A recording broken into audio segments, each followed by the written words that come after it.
Hello guys, आपका शिवानी कहानी hall में स्वागत है। और आज की वीडियो होने वाली है बहुत ही इंटरेस्टेड। तो चलो वीडियो स्टार्ट करते हैं। कब्रिस्तान की चुड़ैल। एक समय की बात है, एक गांव में सोनू नाम का एक सब्जियों का व्यापारी रहता था।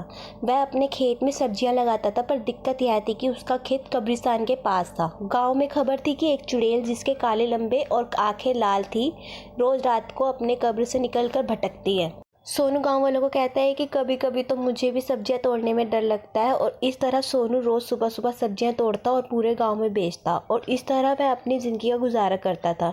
और फिर एक दिन सोनू कहता है, अरे यार, मैं तो भूल ही गया कि आज मुझको सब्जियों के नए बीज लाने हैं। फिर सोनू बाजार चला जाता है और वापस आते आते शाम हो जाती है। और सोनू कहता है, अरे यार, आते आते तो शाम हो गई है। और वो कहता है कि मैं जल्दी से जल्दी सब्जियों के बीज खेत में डाल देता हूँ। फिर सोनू खेतों में बीज डालने लगता है और समय का पता नहीं चलता कि कब रात हो जाती है। और तभी कब्रिस्तान में भयंकर भयंकर वाली आवाज़ें आने लगती है, और मानो कब्रिस्तान में कोई भूतिया चुड़ैल हो। डर के मारे सोनू जल्दी जल्दी काम करने लगता है और सब्जियों के बीज डालने लगता है। इतने में ही सोनू के पीछे वह डरावनी चुड़ैल आकर खड़ी हो जाती है और चुड़ैल जोर जोर से हंसने लगती है। चुड़ैल की भयंकर हंसी सुनकर जैसे सोनू पीछे मुड़कर देखता है तो उसकी आंखें डर के मारे बाहर निकल जाती है। और यह देखकर सोनू जोर जोर से भागने लगता है और चिल्लाता है, मगर फिर भी उसके पीछे उड़ने लगती है। और चुड़ैल सोनू को धक्का मारकर नीचे गिरा देती है। और फिर वह चुड़ैल सोनू की एक टांग पकड़कर उसे खींचकर कब्रिस्तान की ओर ले जाने लगती है। सोनू डर के मारे चिल्लाने लगता है, बचाओ बचाओ, कोई तो मुझे बचाओ, नहीं तो आज मैं बिना कारण ही मर जाऊंगा। और इस काली घनी रात में खेतों में कोई भी सोनू की आवाज़ नहीं सुनता, और चुड़ैल सोनू को कब्र के अंदर ले जाती है। और वहाँ पर पहले ही बहुत सारी लाशें थी।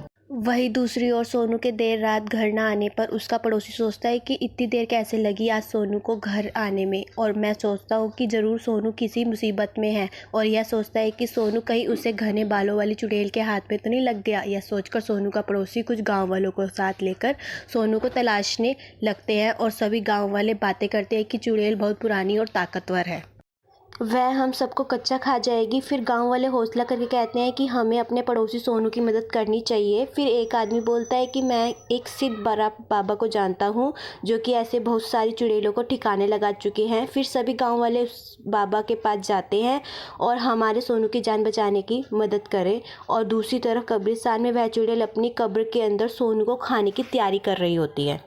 इतने में ही सोनू का पड़ोसी और वह गांव वाले सिद्धप्राप्त बाबा के साथ उसे कब्रिस्तान में आ जाते हैं। तभी जोरों की बारिश शुरू हो जाती है। फिर बाबा बोलता है कि बाहर आ चुड़ैल, इन मासूमों पर अपनी शक्ति क्या दिखाती है, अगर हिम्मत है तो मेरा मुकाबला कर। चुड़ैल आवाज़ सुनकर अपनी कब्र से बाहर होती है और देखती है कि वहाँ पर कुछ गाँव वाले और उनके साथ बाबा होते हैं। चुड़ैल हंसकर कहती है, हाँ हाँ, आओ आओ, तुम सबको यहाँ पर अपनी मौत खींच कर लाई है।